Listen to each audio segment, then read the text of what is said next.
ఆంధ్రప్రదేశ్లో ఉన్న ఈ ఒక్క ఆలయానికి పంచారామ క్షేత్రం అనే పేరుతో సహా అష్టదశ శక్తిపీఠాలు ఒకటని కూడా పేరైతే ఉంది. అంతేకాక దీన్ని దక్షిణ కాశీ అని కూడా పిలుస్తారు. ఇంతటి ప్రత్యేక ఆలయం ఎక్కడుంది, దీని వెనుక అసలు పురాణ కథ ఏమిటి అనే విషయాలు ఈ వీడియోలో తెలుసుకుందాం. వీడియోని లైక్ చేసి ఛానల్ సబ్స్క్రైబ్ చేసుకోండి. ఇక రండి ద్రాక్షారామ పూర్తి కథని తెలుసుకుందాం. మన ద్రాక్షారామ శ్రీ భీమేశ్వర స్వామి వారి ఆలయం కోనసీమ ప్రాంతంలో గోదావరి తూర్పు ఒడ్డున ఉంది. ఇది కాకినాడ నుంచి దాదాపు 28 కిలోమీటర్లు, రాజమండ్రి నుంచి 50 కిలోమీటర్లు, అమలాపురానికి 25 కిలోమీటర్ల దూరంలో అయితే. ఇంకా ఆలయ దర్శనాల సమయానికి వస్తే సాధారణ రోజులలో ఉదయం 5:30 నుంచి మధ్యాహ్నం 12 గంటల వరకు, మళ్ళీ సాయంత్రం 3 గంటల నుంచి రాత్రి 8 గంటల వరకు దర్శనం అయితే ఉంటుంది. ద్రాక్షారామ ఆలయ నిర్మాణం తూర్పు చాణుక్య రాజు భీముడు కాలానికి సంబంధించిందని అధికారులు అయితే చెప్తున్నారు. పురాణాల ప్రకారం అయితే ఈ ఆలయాన్ని దేవతలు నిర్మించారని కూడా చెప్తారు. శాస్త్రవేత్తల ప్రకారం అయితే ఈ ఆలయం 10వ శతాబ్దానికి చెందిందని కూడా చెప్తారు. ఆలయ గోడలపై ఉన్న అనేక శాసనాలు ఈ ప్రాంత చరిత్రను తెలుసుకోవడానికి ఎంతో ముఖ్యమైన ఆధారాలు.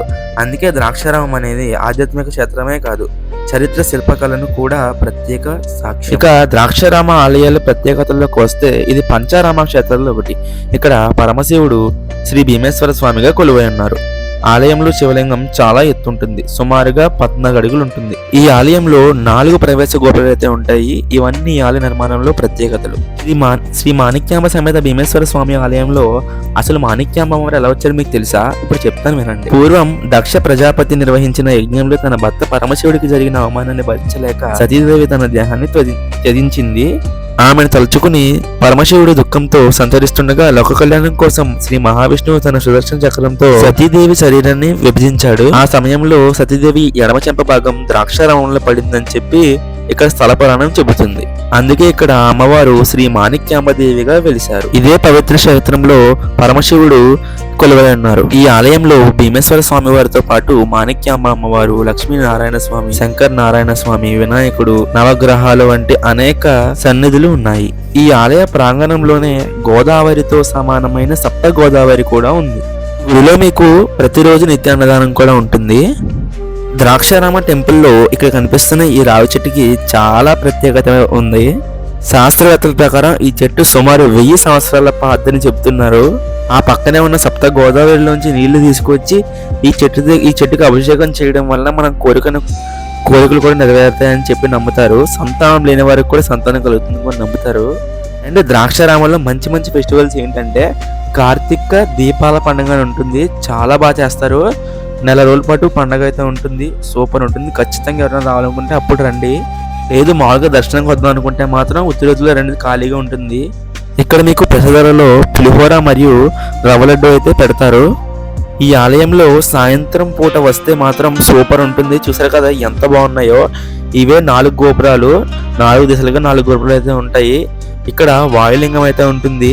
మనం లోపల లింగానికి అభిషేకం చేయకూడదు కాబట్టి ఈ వాయులింగానికి బయట అభిషేకం అయితే చేసుకోవచ్చు.